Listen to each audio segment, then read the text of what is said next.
Hi guys, EJ here. I'm so excited about today's video. We're going to talk about two electrifying topics.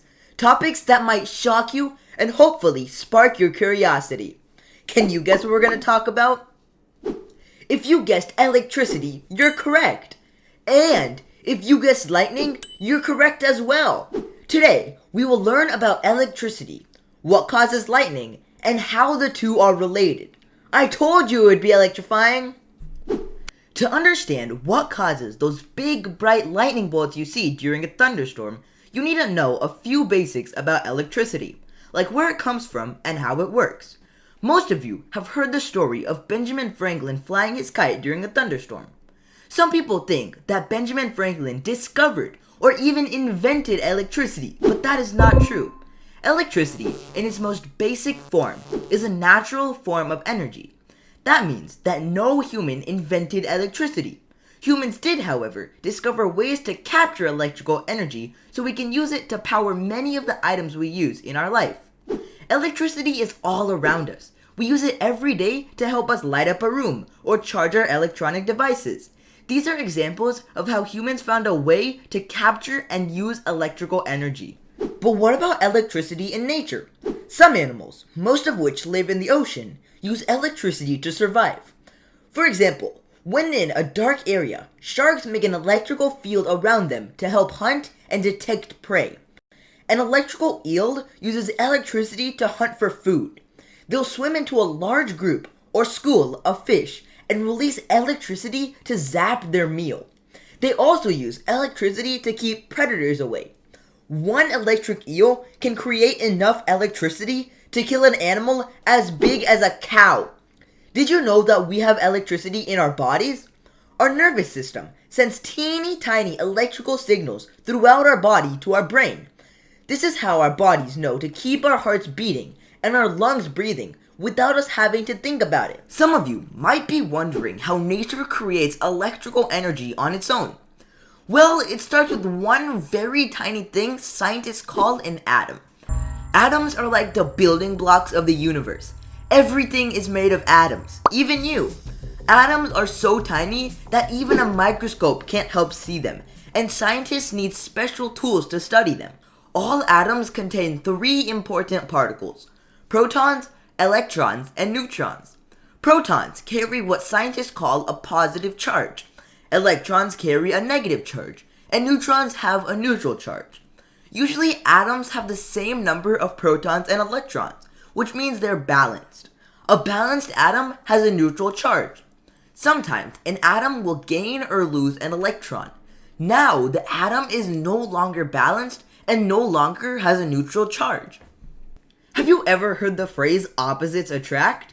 When we talk about electric charges, opposites do attract.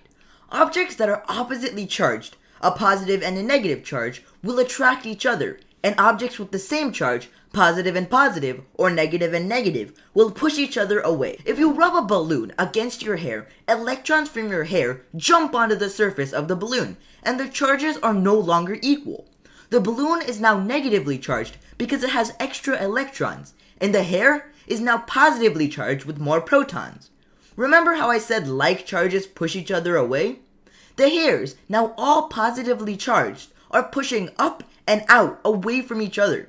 Since opposite charges attract, the positively charged hair is also reaching out to the negatively charged balloon. The balloon is attracting the hair. When the charges of an object become imbalanced, it creates what we call static electricity. The energy stays in one area for a while, building up an electrical charge. Eventually, the energy jumps to an object with the opposite charge. Have you ever shuffled your feet while you cross the room, and when you reach for the light switch, you get a big ol' zap? You can thank static electricity for that shocking jolt. Static electricity also causes sparks. A spark is the sudden rush of electrons through the air. Sometimes a spark is small, like when you touch something metal and get shocked. Other times, the static electricity causes a massive, dangerous spark. You've probably seen one of these giant sparks during a thunderstorm. They are better known as lightning. Okay, we've learned about atoms, static electricity, and sparks. Now let's talk about how these things cause lightning. there are two main things needed to make lightning: cold air and warm air. Have you ever noticed that most thunderstorms happen when it is hot outside? That's because when the ground is hot, it heats the air above it. As the warm air rises, it starts to form clouds. As the clouds get bigger, the water vapor inside starts turning into tiny ice particles. The ice particles start to travel around within the cloud. Eventually, they begin bumping into each other like little icy bumper cars. All the bouncing and bumping around starts to build up an electrical charge, just like rubbing a balloon on your hair. See how this battery has a positive end and a negative end? It's like that inside a cloud too. The positive charges go to the top of the cloud, and the negative charges go to the bottom. When the negative charge in the bottom of the cloud builds up enough static electricity, the cloud releases the energy. This sudden rush of electrons jumping through the air and seeking the opposite charge forms a spark. A massive white-hot spark we call lightning. Sometimes electrons find the opposite charge in another cloud. This creates lightning that goes from one cloud to another. Other times, the electrons are attracted to a buildup of positive charges on the ground. The positive and negative charges meet, and a spark of lightning strikes. Well, there you go. Now you know how a buildup of static electricity comes from positively and negatively charged atoms that attract or repel each other. When opposite charges meet, a rush of electrons jumps through the air, causing a spark. That spark can be a small zap from your fingertip to a light switch, or a massive bolt of lightning from a cloud to the ground. So, if Benjamin Franklin didn't discover or invent electricity, why was he outside flying his kite during a thunderstorm? Well, he had a theory, and wanted to prove to the world that lightning is electricity. And as we know now, his theory was correct. Thanks for joining me today. I hope these shocking facts sparked your interest. See you next time.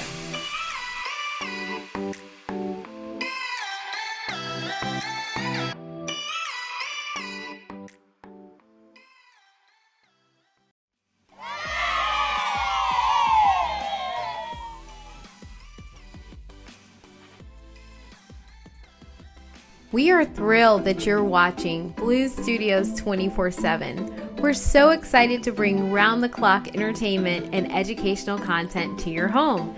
Don't forget to hit the subscribe button to stay up to date with our latest videos. At Blues Studios, we aspire to revolutionize the way families spend time together.